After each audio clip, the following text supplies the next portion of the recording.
11 pour tous, le 12e homme, les débriefs.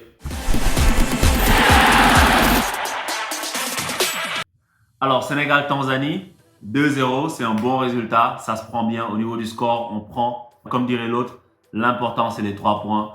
Donc là-dessus, c'est une bonne entame dans cette compétition. Et ça nous enlève la pression par rapport au match contre l'Algérie, etc. Donc c'était très important de commencer par une victoire. Donc on va prendre ça, on met dans notre escarcelle et puis, oups, on passe à autre chose. Par contre, il va aussi falloir parler du contenu de ce qui s'est passé dans le match. Et je trouve que j'ai beaucoup aimé ce que le Sénégal a fait au début du match, dans les 15 premières minutes, et même au début de la deuxième période aussi, dans les 10-15 premières minutes, c'est-à-dire mettre la pression aux Tanzaniens. On était très haut sur le terrain et si tu remarques bien, on récupérait beaucoup de ballons dans cette zone-là parce que les Tanzaniens étaient pris, ils n'arrivaient pas à sortir. Ce qui fait que quand on récupère le ballon dans ces zones-là, on se crée tout de suite des situations dangereuses. Et c'est ça qui a conduit à la première occasion, à la 3e minute de Maïnian face à face, 6e minute, deuxième face à face. Donc ils étaient vraiment asphyxiés. Par contre, parce que vous ne pouvez pas presser pendant 45 minutes, tu ne peux pas presser pendant 90 minutes non-stop. Il y a un moment où tu vas devoir t'arrêter pour reprendre des forces. C'est la gestion des temps forts et des temps faibles. Et en ce moment-là, les Tanzaniens ont pu ressortir un peu et on a vu que le Sénégal, quand ils ont le ballon dans leur camp, dans leur défense, on n'arrive pas à ressortir proprement. Et ça, je pense que ça, c'est là où le bas blesse parce que Aliou Cissé, il est là depuis des années, mais on n'arrive toujours pas à ressortir le ballon en construisant le jeu. Parce que la façon dont on ressort le ballon, c'est très stéréotypé. La balle, on l'a fait évoluer sur le côté pour que les joueurs de couloir fassent ensuite un exploit pour dépasser la ligne adverse, pour aller porter le ballon dans la surface, dans le camp adverse après, soit combiné dans l'axe, etc. Et ça, on va se faire attendre. Hein. Les équipes qui sont plus sérieuses que la Tanzanie, elles vont nous attendre. Et ils vont nous presser sur le côté pour nous obliger à jouer dans l'axe. Et comme on n'aura pas eu les automatismes pour faire ça, on va nous prendre en contre et puis nous mettre des buts.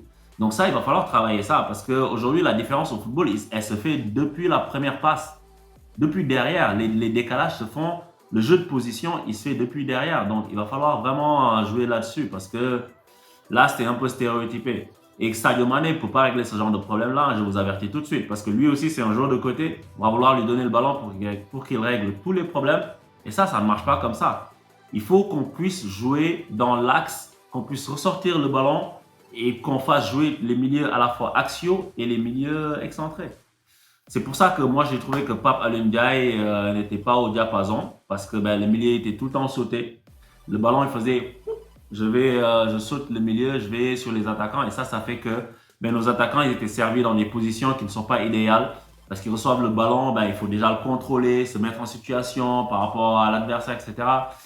C'est plus compliqué que quand on reçoit le ballon dans les pieds ou quand on est lancé suite à une combinaison avec un espace qui se crée et puis les décalages qui se font. Donc je pense que le sélectionneur a travaillé là-dessus. On doit aussi travailler sur les coups de pied arrêtés parce que c'est pas normal qu'on soit le Sénégal première nation africaine au classement FIFA pour ce que ça vaut.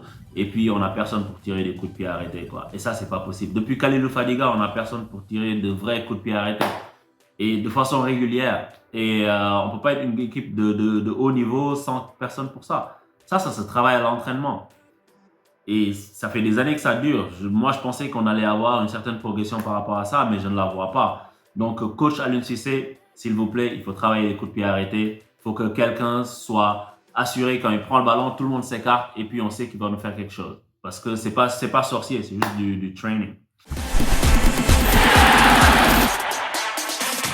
Mon Gaindé du jour, je sais que beaucoup voient Crépin Diatta, il a fait un bon match. Moi, je l'ai trouvé un peu transparent en première, mais après en deuxième, c'est vrai qu'il a été beaucoup mieux.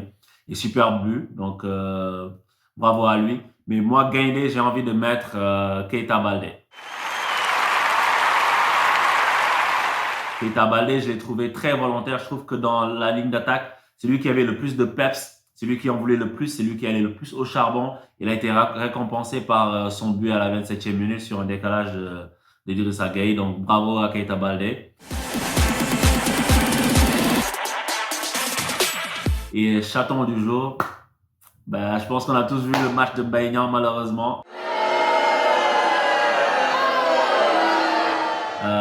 Maïnian, chaton du jour. Trop de ratés, pas assez concentré, très brouillon.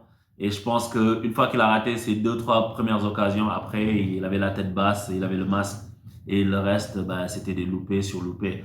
Donc, bon courage à lui. Chaton un jour, Lyon peut-être demain. Donc, il suffit de travailler. Peut-être que celui qui va marquer au deuxième match, peut-être que celui qui nous fera gagner la CAN à la fin. Mais Mbaye malheureusement, chaton. Et par rapport à la note du match, je donne un 6 parce que c'était pas un match enlevé. J'ai pas été séduit par la qualité du jeu.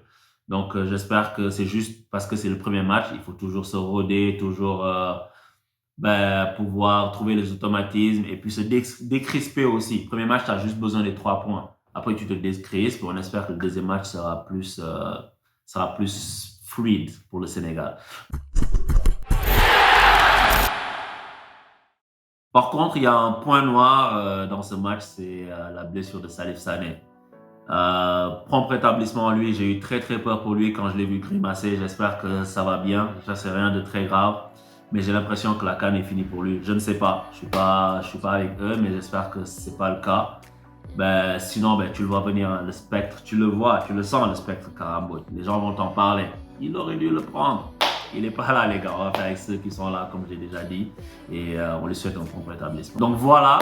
Abonnez-vous à la chaîne YouTube 11 pour tous. Abonnez-vous à la chaîne YouTube 7 Annales.